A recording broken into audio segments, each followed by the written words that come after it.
Revenge with Karen. Pack your box, Boomer, the 25-year-old manager laughed, the sound bouncing off the glass walls of the conference room like a rubber bullet. He didn't say it with malice, which almost made it worse. He said it with the casual, breezy arrogance of someone who has never had to balance a ledger in a recession. He was wearing a suit that was too blue, shoes that were too brown, and a smile that cost more than my first car. His name was Brent, was the new vice president of strategic revitalization, a title that meant absolutely nothing, but cost the company 6 figures a year. I sat there, hands folded on the mahogany table, a table I ordered back in 1998, and just looked at him. I didn't blink. I didn't cry. I didn't beg. My heart rate didn't even spike. After 25 years in operations, you learn that panic is just poor logistics. Before I tell you how I systematically dismantled this man's entire existence, do me a favor and hit that subscribe button and upvote this post.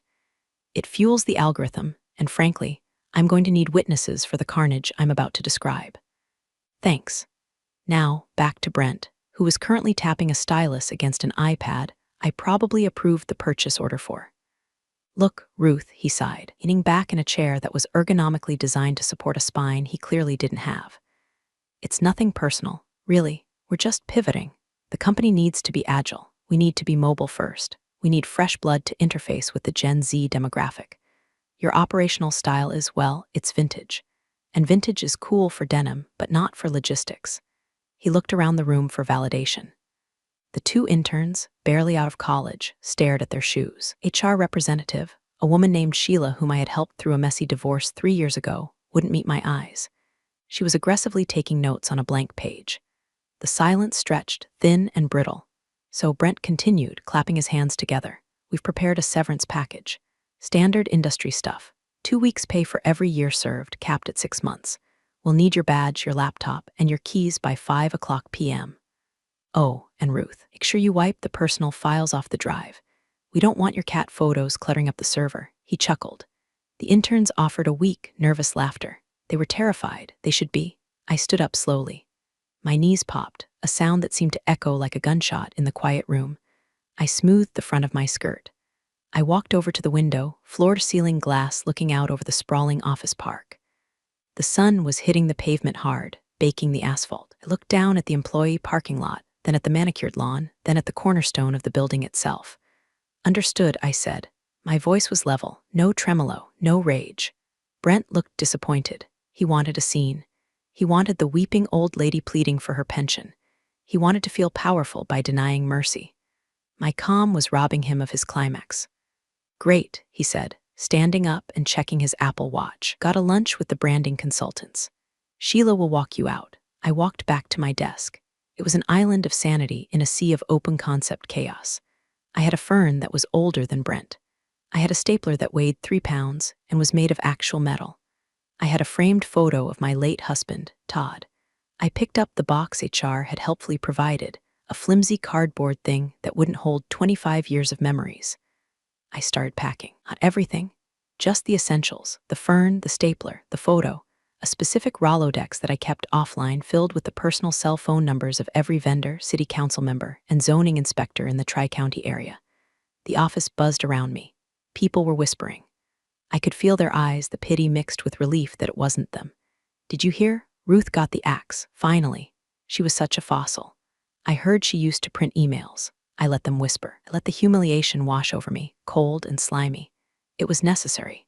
It was the fuel. You see, when you've been somewhere for a quarter of a century, you become invisible. You become part of the furniture. And people say things in front of furniture they wouldn't say in front of a person. They do things in front of furniture they shouldn't do. Sheila hovered by my cubicle wall, clutching a folder. Ruth, I'm so sorry. You know this wasn't my call. Brent has the board's ear. They want a younger image. It's fine, Sheila, I said, dropping a stress ball into the box. Really, it's time for a change. You're taking this so well, she said, sounding relieved. Most people scream. I'm not most people, I said. I picked up my box. It wasn't heavy. I walked toward the elevators. I passed the break room where the coffee machine was broken again, a machine I usually fixed myself because maintenance was slow. I passed the server room where the cooling units hummed, units I had negotiated the service contract for. I passed Brent's new glass-walled office. He was in there, laughing on the phone, feet up on his desk. He saw me pass. He gave me a little salute, a mock gesture of respect that was entirely disrespectful. "Enjoy retirement, Ruthie," he called out through the open door. I didn't stop. I didn't turn around. I just kept walking. Elevator ride down was silent. The lobby was cool and sterile. The security guard, Mike, looked confused. "Leaving early, Miss Ruth?" "Something like that, Mike," I said. "Take care of yourself." I pushed through the revolving doors and stepped out into the heat. I walked to my 2018 Toyota Camry, placed the box in the passenger seat, and sat behind the wheel. I didn't start the car immediately. I just sat there, staring at the building. It was a beautiful building, 4 stories of gleaming glass and steel. Prime location. Great highway access. I remembered when it was built. I remembered the smell of the wet concrete. I remembered the arguments over the zoning permits.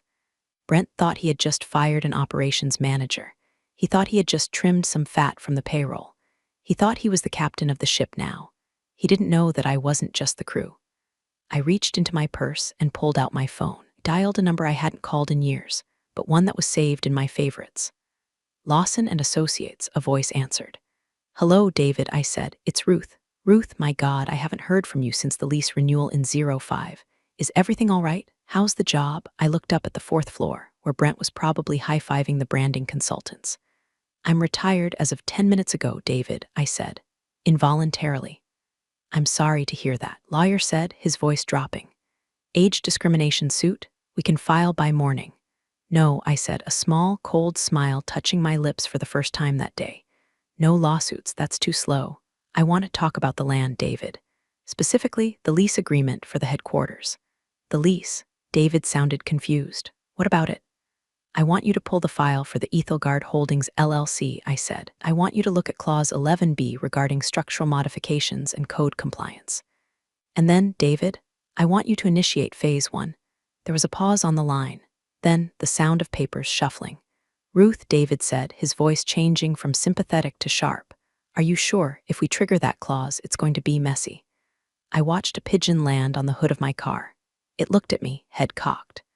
"Brent wants a revolution," I whispered. "Wants to shake things up. I think we should help him." I started the car. The AC kicked in, blasting cool air into my face. "Do it," I said, and I hung up.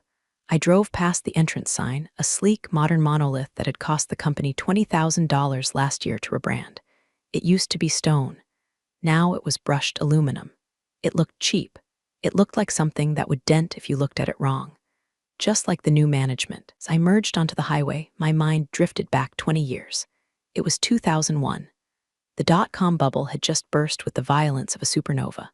Companies were folding overnight. Petscom was dead. The stock market was bleeding out in the street. Our company, then a scrappy mid-sized logistics firm founded by 2 brothers, Frank and Jerry, was on the ropes. They were cash poor, panicked, and staring down the barrel of bankruptcy. They needed liquidity. They needed it yesterday. They were selling everything: trucks, patents, office furniture. And they were about to sell the land the headquarters sat on to a predatory developer who planned to bulldoze it for a strip mall. I was the office manager back then. I was young, sharp, and I had just inherited a significant but quiet sum of money from my grandmother, a woman who didn't trust banks and buried gold bars in her crawlspace. I saw the value in the land, sat on a major fiber optic junction, and had dedicated access to the interstate. It was a gold mine disguised as a dirt patch. I went to Frank and Jerry with a proposal, but I didn't go as Ruth, the office manager. I went through a lawyer, hiding behind a shell company I named Ethelgard Holdings, named after a fierce queen I'd read about in a history book. I offered to buy the land for cash, slightly above market value, lease it back to them on a 99-year triple net lease. Frank and Jerry were so desperate they didn't even ask who was behind the LLC. They just saw the check. They signed the papers, high-fived each other, and saved the company. I saved the company. For 20 years, the company paid rent to Ethelgard Holdings. The checks went to a P.O. box, then to my lawyer, then to a trust. I never touched the money. I reinvested it. I bought more land, compounded the interest. To everyone in the office, I was just Ruth from operations who made good potato salad for the potlucks. To the county recorder, Ethelgard Holdings was a faceless entity that paid its property taxes early. Frank and Jerry retired 5 years ago. They sold their shares to a private equity firm. That firm installed a board of directors who cared more about quarterly projections than long-term stability. And that board hired Brent. Nobody from the new regime had bothered to read the original lease. Why would they? It was a legacy contract. It was on autopay. It was a line item in a spreadsheet that nobody questioned. Big mistake. I pulled into my driveway. My house was modest, a brick rancher with a well-tended garden. I didn't live like a secret land baroness. I lived like a woman who enjoyed silence. I carried the box inside and set it on the kitchen table. Silence of the house usually comforted me. Today, it felt charged, electric. I made myself a cup of Earl Grey tea. I didn't use a bag, I used loose leaf. I waited for the kettle to whistle. The ritual centered me. My phone buzzed. It was a text from Sheila. He's already moving into your office. He's measuring the walls for vision board. I'm so sorry, Ruth. I took a sip of tea, a vision board, of course. I walked into my home office, room that looked more like a command center than a study. 2 monitors, a shredder, and a filing cabinet that locked with a physical key. I unlocked the bottom drawer and pulled out a thick, leather-bound folder, the original lease. The paper was heavy, high-quality bond. It smelled like old toner and victory. I flipped through the pages, scanning the legalese that I had helped draft 2 decades ago. Clause 4, rent escalation. Standard. Clause 8, maintenance responsibilities. Triple net meant they paid for everything. Clause 11b, structural integrity and alterations. Here it was. My weapon. Tenant shall not make any structural alterations, additions, or improvements to the premises, including but not limited to the removal of load-bearing walls, modification of electrical grids, or changes to the vent infrastructure, without the express written consent of the landlord. Failure to obtain such consent constitutes a material breach of this lease. Upon such breach, landlord reserves the right to terminate the lease with 30 days' notice and slash or demand immediate restoration of the premises to its original condition at tenant's sole expense. I knew for a fact Brent was planning a remodel. He had been bragging about it for weeks. He wanted an open-concept creative hive, wanted to knock down the walls between the engineering department and the sales floor to facilitate synergy. I logged onto my computer. I still had my access to the building's security cameras on my phone. I had set up the system, after all, and I knew the backdoor admin login that it never changed because IT was underfunded and overworked. I pulled up the feed for the 4th floor. There he was. Brent was standing in the middle of the engineering bay with a contractor. He was pointing at a wall, a load-bearing wall. I zoomed in. The contractor looked skeptical. He was shaking his head. Brent was waving his arms, doing that thing where he mimics an explosion with his hands to signify mind-blowing innovation. I could almost hear him saying, "Just get it done. Don't be a blocker." I took a screenshot. Then I pulled up the county permit records. I searched for the address. Oh, active permits. Brent wasn't just arrogant, he was illegal. He was bypassing the city permitting process because permits took time, and Brent wanted his creative hive ready for the Q3 investor showcase. I leaned back in my chair, the leather creaking softly. The tea was warm in my hands. The anger I had felt in the conference room was gone. It had been replaced by a cold, crystalline focus. This wasn't about revenge anymore. This was about education. I was going to teach Brent a lesson about due diligence. I picked up the phone and called David again. "Ruth, phase 1 is a go," I said, staring at the screen where Brent was now literally kicking the drywall to show how weak it was. "And David, get the eviction papers drafted, but don't file them yet. I want to let him spend some of his budget first." "You're terrifying, you know that," David said. "I'm just agile," I said. "I'm pivoting." 2 days later, I was in my garden, pruning the hydrangeas. It was a therapeutic kind of violence. Snip, dead weight gone. Snip, room for new growth. I had my iPad propped up on the patio table. I had hacked, accessed with legacy credentials, the company-wide Zoom link for the town hall meeting. On the screen, Brent was pacing back and forth on a stage that had been erected in the main atrium.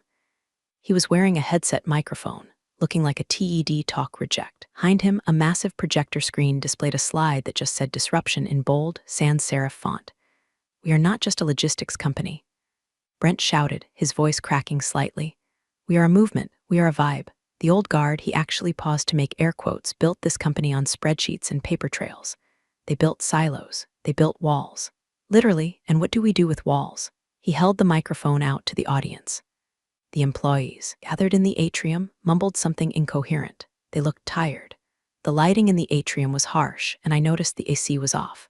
Probably a cost-saving measure Brent implemented to optimize overhead. We tear them down. Brent screamed, answering his own question. The slide behind him changed. It was a rendering of the new office layout. It looked like a kindergarten for adults. Bean-bag chairs, foosball tables, and a massive, open space where the structural columns used to be. I stopped pruning. I leaned in, squinting at the screen. He wasn't just removing drywall. The rendering showed the removal of 2 primary support columns on the east wing, the wing that held the heavy server racks on the floor above. My stomach dropped, not out of fear for my job that was gone, but out of fear for my building.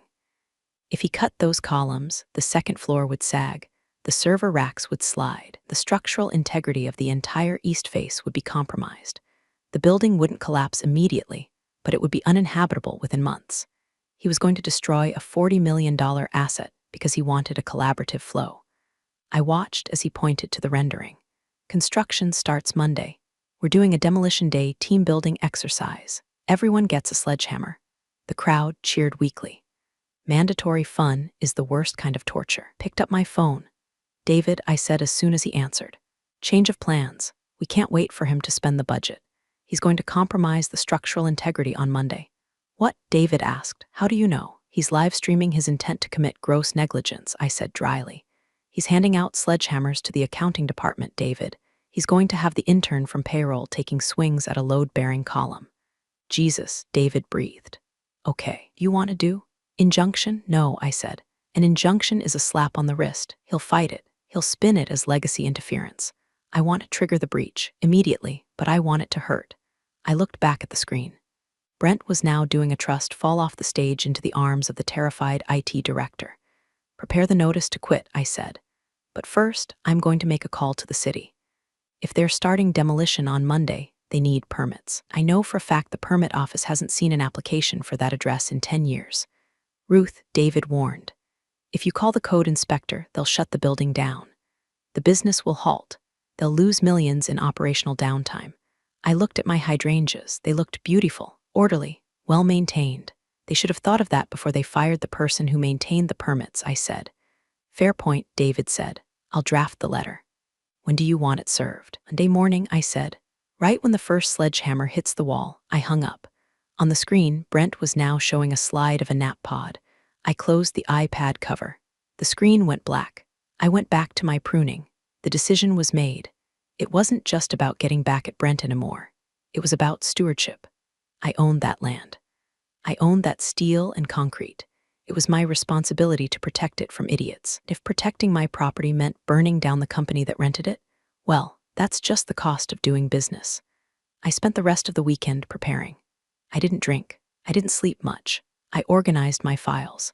I printed out the emails I had saved, the ones where I had warned the previous management about the fragility of the East Wing. I printed out the architectural blueprints I had in my safe. I was building a dossier, not for a lawsuit, for an execution. Sunday night, I sat on my porch. The air was thick with humidity.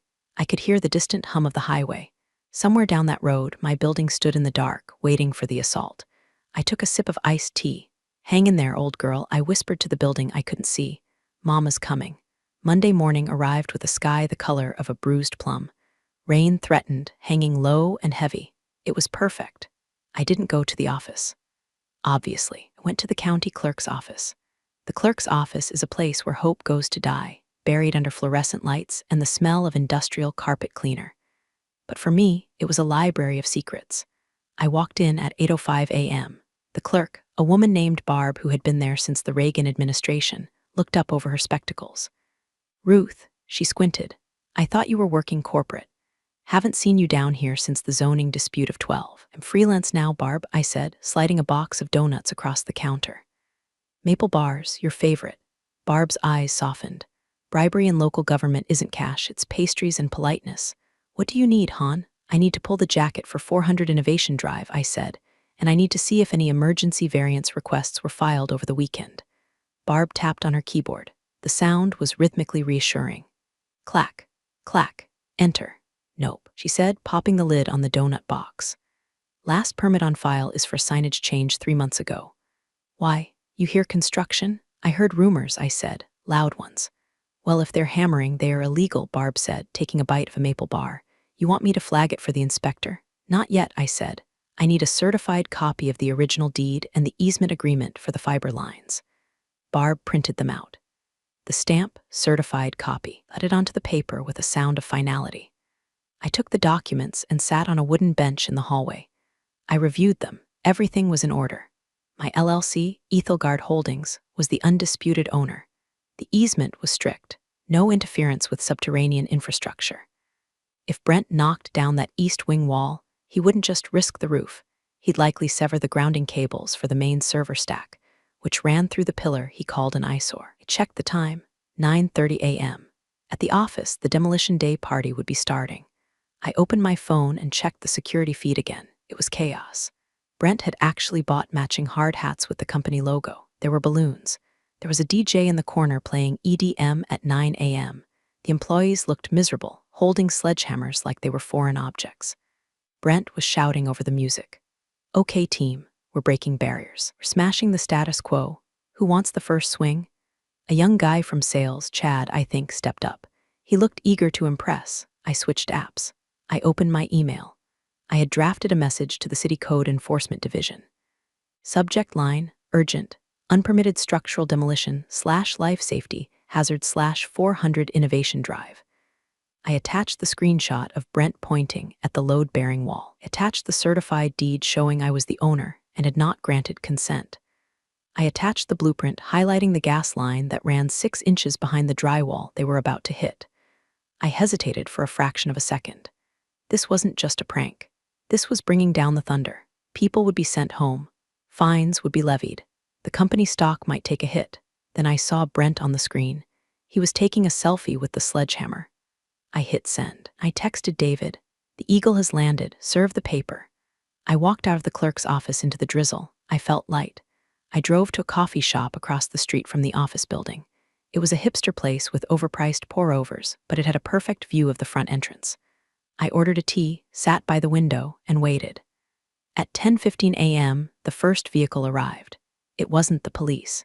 It was a white Tesla with the city seal on the door. A man in a high-vis vest and a hard hat stepped out. He carried a clipboard like a weapon. Behind him, a red Fire Marshal SUV pulled up. I sipped my tea. You see, the thing about moving fast and breaking things is that eventually, the people whose job it is to keep things from breaking show up. And they don't care about your agile methodology.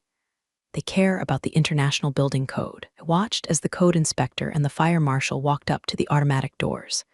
The security guard, Mike, stopped them. I could see him gesturing. The inspector showed his badge. Mike stepped aside quickly. They disappeared inside. I checked the camera feed on my phone. Brent was mid-swing. He was winding up to smash a hole in the drywall. The music was thumping. Suddenly, the double doors to the office suite flew open. The fire marshal marched in, looking like a thunderstorm wrapped in a uniform. He didn't yell. He didn't need to. He just walked over to the DJ booth and pulled the plug. The silence was deafening. Brent froze, sledgehammer in the air. He turned around, annoyed. Hey, we're in the middle of a vibe shift here. The fire marshal walked up to him, looked at the sledgehammer, then at the wall, then at Brent. I couldn't hear the dialogue, but I saw the body language. The marshal pointed at the sledgehammer. Put it down. Brent hesitated. The marshal stepped closer. Brent dropped the hammer. Then the code inspector stepped forward, unrolling a set of blueprints.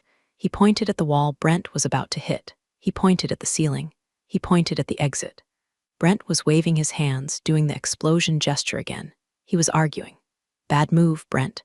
Never argue with a man who can condemn your building with a sticker.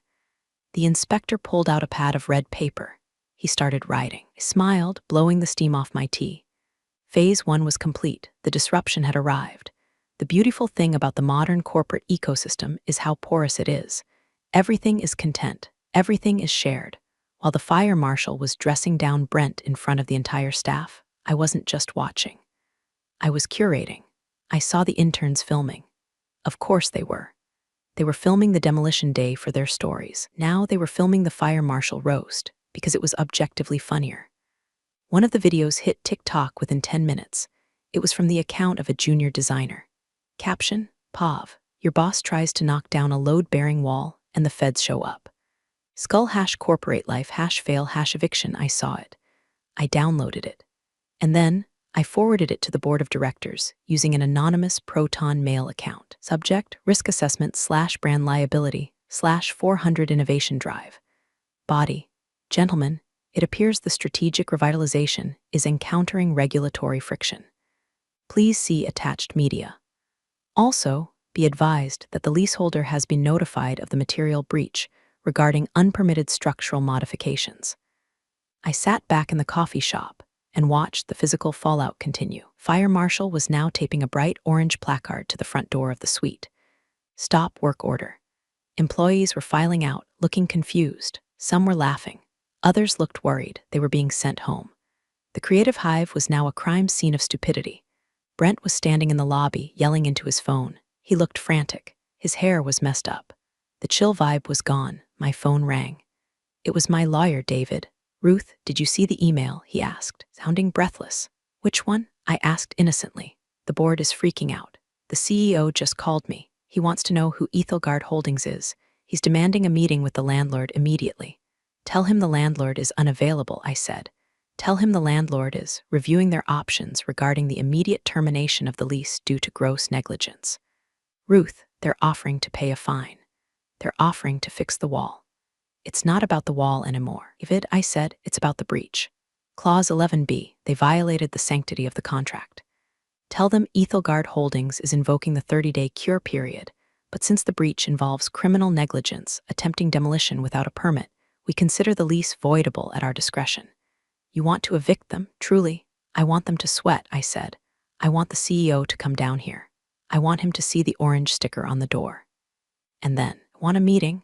With Ethelgard? No, I said. With me? I don't understand. You will, I said. Just set it up. Tell him the landlord has designated a local proxy to handle the negotiations. Tell him the proxy is a former operations expert who knows the building intimately. Ruth. David paused. You're enjoying this too much. I'm just pivoting, David. I'm being a disruptor. I hung up. Across the street, a black Mercedes pulled up to the curb. Was the CEO, Richard. I realized I called him David earlier. David is the liar. Richard is the CEO. My bad, memory isn't what it used to be. Or maybe I just don't care enough about him to remember his name. Richard stepped out. He was a silver-haired man who looked like he smelled of scotch and golf course fees. He stared at the orange sticker on the door. He stared at the employees loitering in the parking lot. He looked furious. Brent ran out to meet him. I saw the interaction. Brent tried to explain using his hands. Richard didn't listen. He just pointed a finger at Brent's chest, a hard, stabbing finger. Brent shrank. He looked like a deflated balloon. I took a picture. This was the turn. The moment the power dynamic shifted, Brent wasn't the golden boy anymore. He was a liability. And Richard was realizing that he wasn't the master of his domain. He was a tenant. He had just pissed off the landlord. I finished my tea. It was cold, but it tasted sweet. I waited for Richard to enter the building, then I waited 5 minutes. Then I sent a text to Richard's personal cell number, a number I had because I used to book his travel when his executive assistant was out sick. Richard, I heard you have a problem with the building. I might be able to help. Meet me at the coffee shop across the street. Ruth. I watched him through the glass. Checked his phone. He frowned. He looked around. Then he looked across the street. He saw me. He hesitated. Then he started walking toward the coffee shop. Here we go. Richard entered the coffee shop looking like a man who had just swallowed a lemon.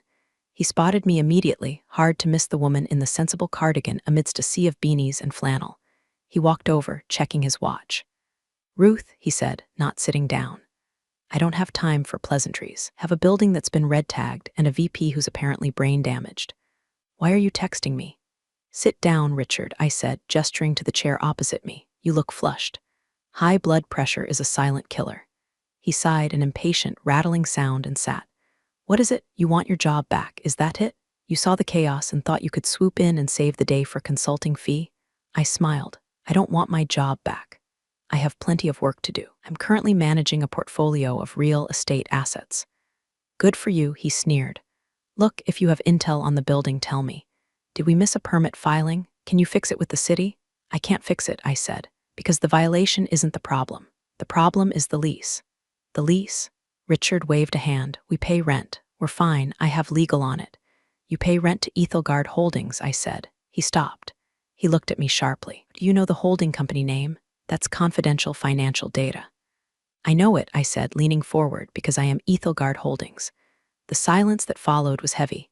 The espresso machine hissed in the background. A hipster laughed at a joke about oat milk, but at our table the air had been sucked out of the room. Richard blinked, once, twice. Excuse me, Ethelgard Holdings, I repeated. LLC formed in 2001. Sole proprietor, Ruth M. Vance. I bought the land from Frank and Jerry when you were still middle management at a firm in Chicago.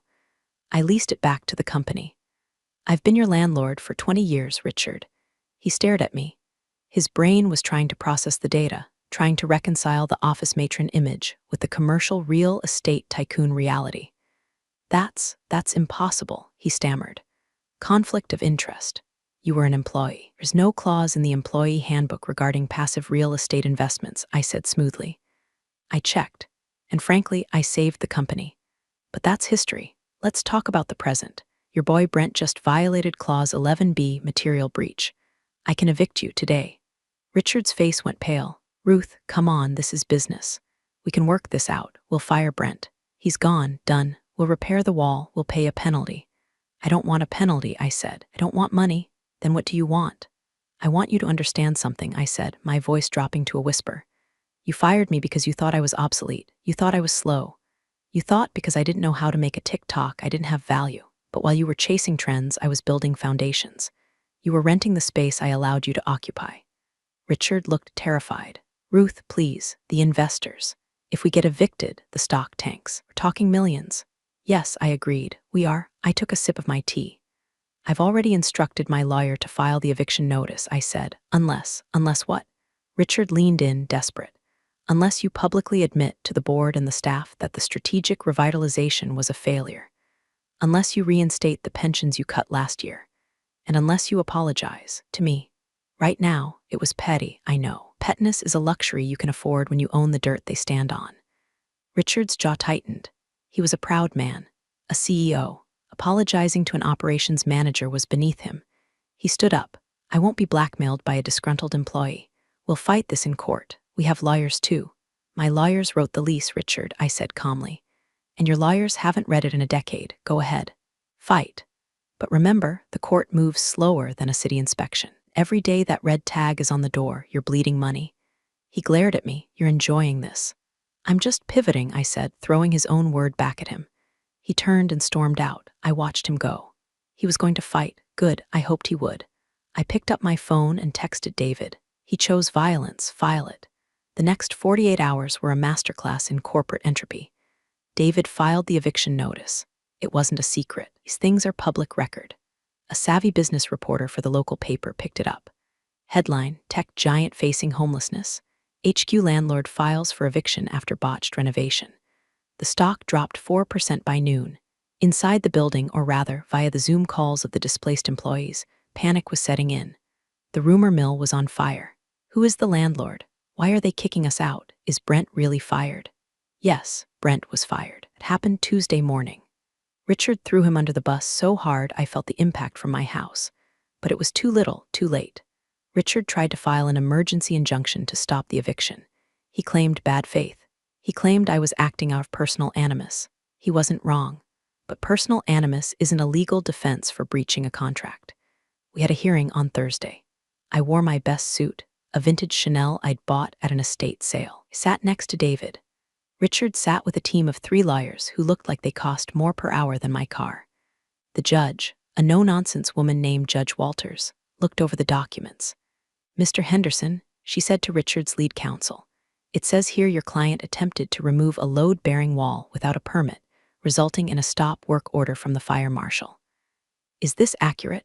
Your Honor, it was a misunderstanding regarding the scope of work. Lawyer argued, and the landlord is using this minor infraction to unreasonably terminate a long-standing lease.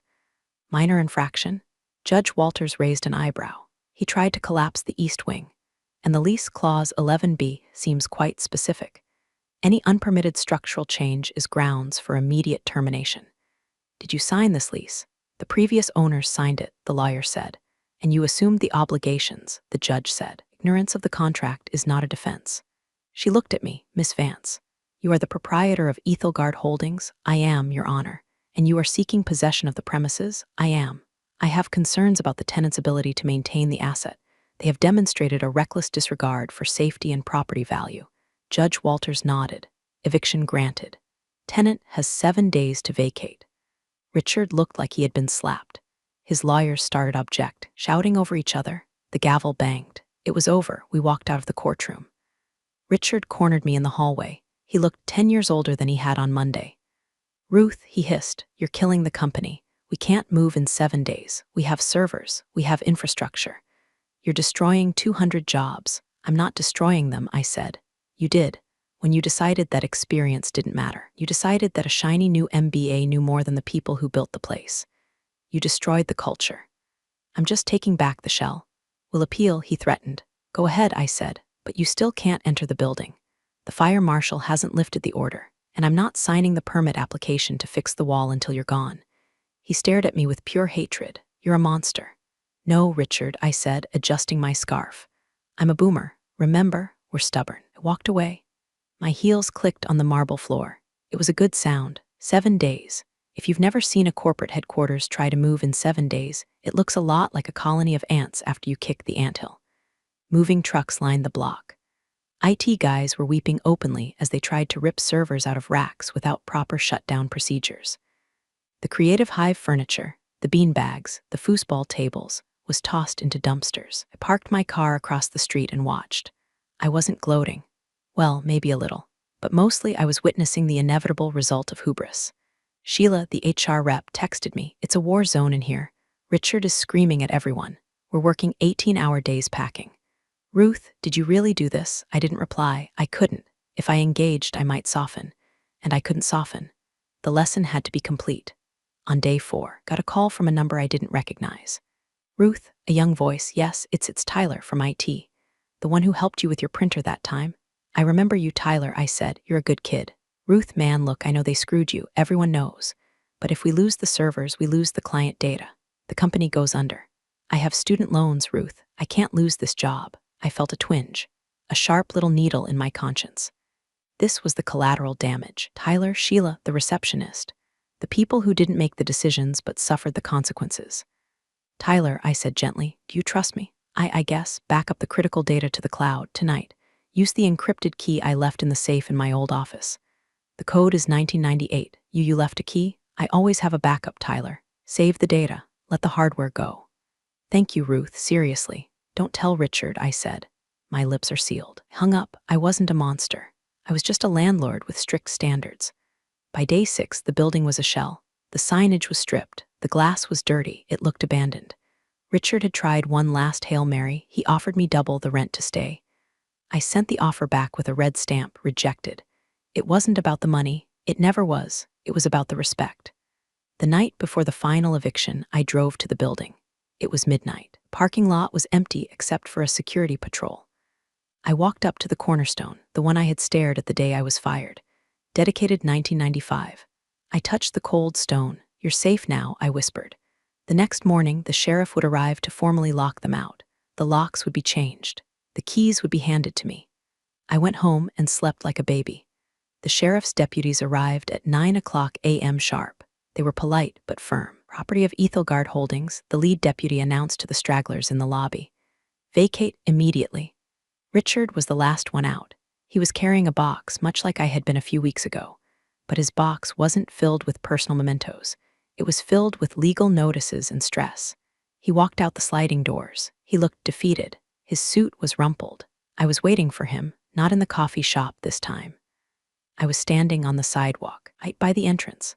He stopped when he saw me. Are you happy? He asked. His voice was hoarse. I'm satisfied, I corrected. The building is safe. The code violations will be addressed. The asset is protected. You ruined us, he said. We have to move to a coworking space in the suburbs. The brand is tarnished. The brand was tarnished when you treated your people like disposable commodities, I said. I just accelerated the process. He shook his head, spat on the ground near my feet, classy to the end, and walked to his car. As he drove away, a silence fell over the lot. I walked up to the doors. The sheriff handed me the new keys. All yours, ma'am, he said. Thank you, deputy. I unlocked the door and stepped into the lobby. It was quiet. The terrible EDM music was gone. The smell of Brent's cologne was fading. I walked to the elevator. I went up to the 4th floor. I walked into my old office, one Brent had tried to turn into a zen zone. The walls were half painted. There were holes in the drywall. It was a mess. But it was my mess. I heard a noise behind me. I turned. It was Sheila. She had come back for a plant she forgot. She froze when she saw me. "Ruth, hi, Sheila." She looked at me, then at the keys in my hand, then at the empty office. "You," she started. "It was you? The whole time, you own the building." I didn't deny it. I just smiled. "You going to sell it?" she asked. "No," I said. "I think I'm going to lease it to a nice nonprofit, or maybe a library, someone who respects the structure." Sheila laughed. It was a shocked, slightly hysterical laugh. "You're a legend, Ruth. Everyone is terrified of you." "Good," I said. "Terror is good for logistics. Keeps people on schedule." I walked over to the window, the same window I had looked out of when Brent fired me. I looked down at the spot where my car had been. I took a deep breath. The air smelled of dust and potential. I had my dignity. I had my building. And I had a story that would keep the Reddit legal advice subforum busy for months. "Pack your box, Boomer," I whispered to the empty room, mocking Brent's voice. I laughed. Then I turned off the lights, locked the door, and went home to feed my cat. Big thanks, you legends of the old office days. Subscribe to keep the switch-flicking chaos alive. Your ex-boss is shaking in their loafers.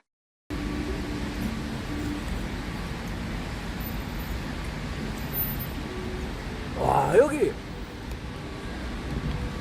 그냥 맛 그렇게 없을 줄 알았는데, 와, 그냥 국물이 아주 그냥 미쳤네. 면도 일반 소면이 아니라 무슨 면이지 이게?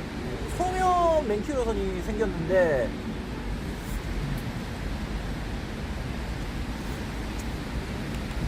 소면이 아니야 맛이.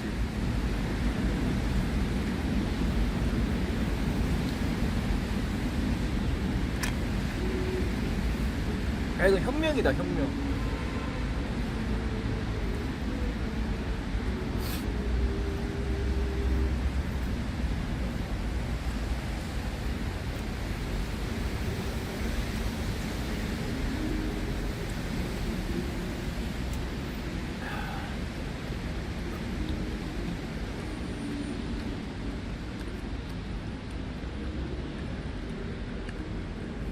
혁명이야.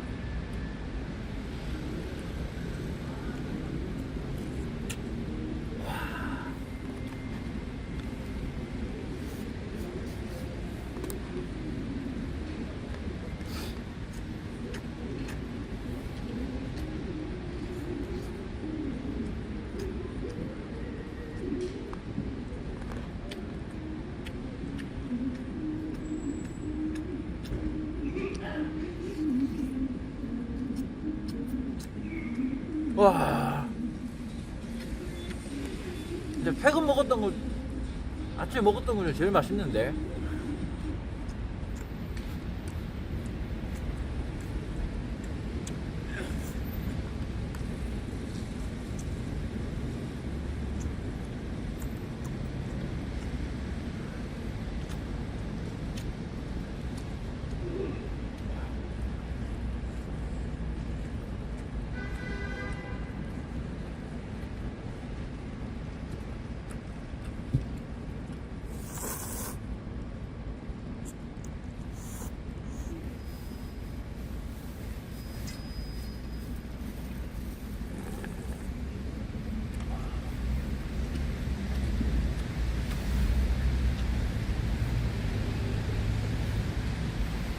야, 이 진하고 고소한 게 진짜, 와, 미쳤다 진짜.